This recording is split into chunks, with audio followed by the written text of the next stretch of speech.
आज भारत की परंपराएं प्रायः लुप्त हैं। आपसे सवाल करता हूं, जितने लोग सुन रहे हैं, बताओ आपने भारत की किस परंपरा को बचा रखा है?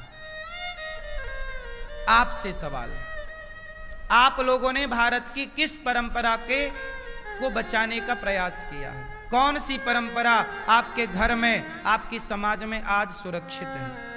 उत्तर दो।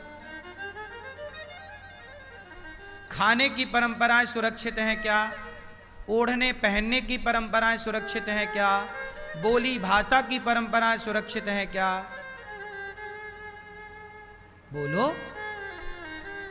सवेरे तुम्हारे अनपढ़ दादा जागते थे तो गांव में कोई मिल, भैया राम राम, ये तुम्हारा अनपढ़ दादा था। और आज तुम पढ़े, भैया गुड मॉर्निंग, हाय हाय। का पढ़ लिया तुमने भाई, कचरा। पहले लोग क्या हो, राम राम सा, राजस्थानी भाषा में क्या बोले, राम राम सा। क्यों? सवेरे जाग के क्या बोले, भैया राम राम, जय श्री मन्नारायण, जय श्री हरि कृष्ण। और आजकल हाय हाय। क्या से क्या हो गए देखते देखते। और आप कहते हो हम पढ़े लिखे। पढ़ाई लिखाई बुराई बुरी नहीं है साहब, पढ़ाई लिखाई करो, पर अपने संस्कार और संस्कृति को लेकर चलोगे तो उसमें बुराई क्या है? ये बात तुम्हें मुसलमानों से सीखनी चाहिए।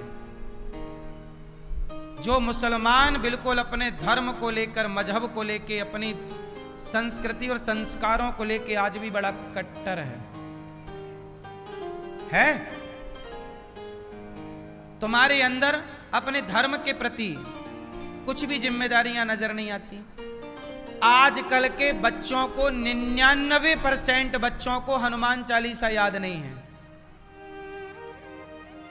बताओ, सही है? क्यों भैया? ओ छोरा, आपको हनुमान चालीसा याद है? तो बोलो फिर। जो सतवार, आगे चौपाई, जो सतवार, आगे, इनको याद नहीं है। हनुमान चालीसा याद नहीं है? सुना पहली चौपाई? नहीं याद है?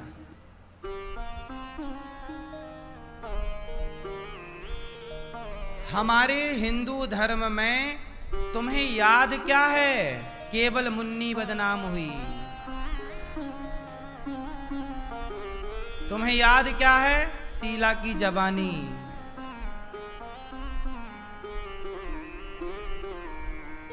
हनुमान चालीसा याद नहीं?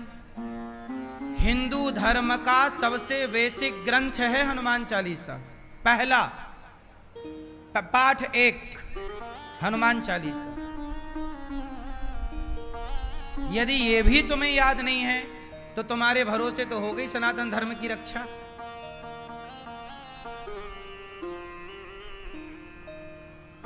क्यों? सही है? इसलिए समझो इन गहराइयों को। सनातन धर्म की रक्षा करने के लिए सच्चा सनातनी बनना पड़ेगा। भगवान श्री कृष्ण ने पूतना को मारा, शकटासुराया शकटासुर को मारा, तृणावर्ताया गोल गोल बवंडर के रूप में तृणावर्त को मारा।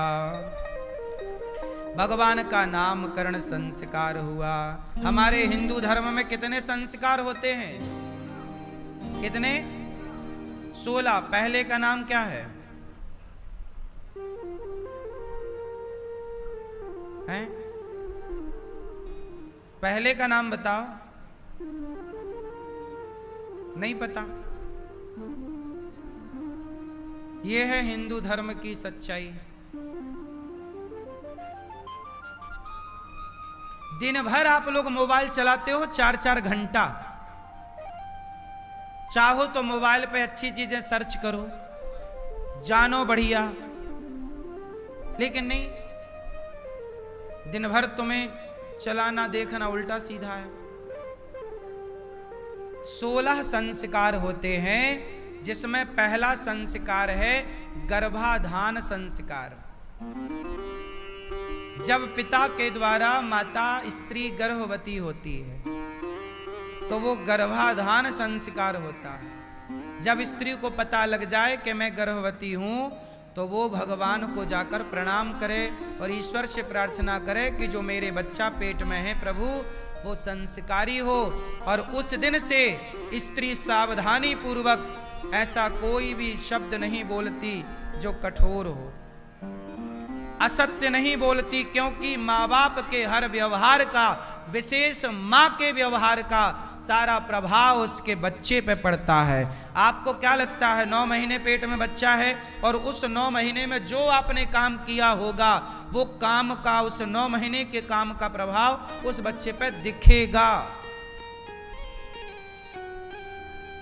अब तुम 9 महीने खूब लड़ाई करो, तुम्हारा बच्चा लड़ने वाला होगा। इसलिए कुछ मैया वो महाराज हमारा बेटा हमें मारता है, तुमने पेट में था, तुमने लड़ाई की होगी, तुमने अपनी सास को मारा होगा, किसी को मारी होगा, तब पिट रही हो, पिटो। और 9 महीने आपने सावधानी से सत्य पर चलती, उस समय बहुत सावधानी की जरूरत है। घर का माहौल बड़ा धार्मिक हो, क्योंकि घर के माहौल का प्रभाव बच्चों पर पड़ता है। बाहर का माहौल, बाहर का प्रभाव बच्चों पर पड़ता है पर कम पड़ता है। बाहर का माहौल कितना भी गंदा हो, हमें क्या करना, हमारे घर का माहौल सही है तो कोयले की खदान में भी हीरा निकलता है। बोलो हाँ, कोयले की खदान में भी हीरा निकलता है। माहौल कितना भी गलत हो बना रहे, पर आप घर को ठीक रखो। आजकल पति पत्नी लड़ रहे हैं, पति पत्नी को गालियां दे रहा, बच्चा सुन रहा है। तुम अपनी पत्नी को मार रहे हो, बच्चा देख रहा है। तुम अपने बाप को मार रहे हो, बच्चा देख रहा है। क्या सीखेगा? जब तुम अपने बाप का सम्मान नहीं करते अपने बच्चों के सामने, तो तुम्हारा बच्चा तुम्हारा सम्मान क्या करेगा? बच्चे पढ़कर नहीं सीखते, बच्चे देखकर सीखते हैं। बच्चों के सामने घंटी बजाओ, वो भी घंटी बजाएंगे। बच्चों के सामने गीता पढ़ो, वो भी पढ़ेंगे। बच्चे पढ़कर नहीं सीखते, बच्चे। लेकिन आप जब देख रहे हैं बच्चे, तुम गलत, तुम बीड़ी पी रहे हो, तुम गांजा पी रहे हो, तुम दारू पी रहे हो, बच्चे देख रहे हैं, क्या सीखेंगे वो?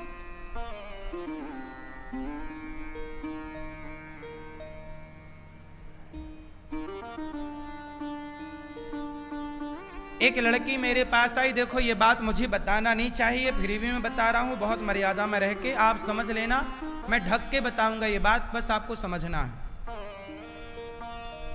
एक लड़की आई मेरे पास, छोटी सी बच्ची थी, मतलब 15-16 साल की। बोले गुरुजी, एक दिन क्या हुआ कि मैंने अपने माता पिता को देखा अकेले में। तो मैंने जब अपने माता पिता को अकेले में देखा तो मैं देखती रह गई। और मैंने माँ बाप को जैसा देखा वैसे ही मैंने किसी लड़के के साथ वैसे ही किया। वो लड़की थी, जो उसने देखा उसे लगा कि यार ऐसा भी होता है, अपन भी करके देखो, ऐसे में क्या हो रहा है, भाई माँ बाप कर रहे हैं तो बढ़िया ही होगा। तो उसने अपने पर ट्राई किया, अपने रिश्तेदार के लड़के के साथ वैसे ही किया। क्या मतलब हुआ? इसलिए हमारा धर्म कहता है कि बच्चे बड़े हो जाएं तो बाप और मां को भी मर्यादा में रहना चाहिए। अब तुम्हारी बेटी सब समझने लग गई है, अब तुम्हारे बेटा सब समझने लग गया है। तुम पति पत्नी भले हो, पर पति पत्नी घर के भीतर भी मर्यादा में रहो, क्योंकि घर की मर्यादा बिगड़ेगी तो वो देख रहा है बच्चा और उस पर सब प्रभाव पड़ रहा। वो बोले भले कुछ ना, वो तुमसे क्या बोलेगा।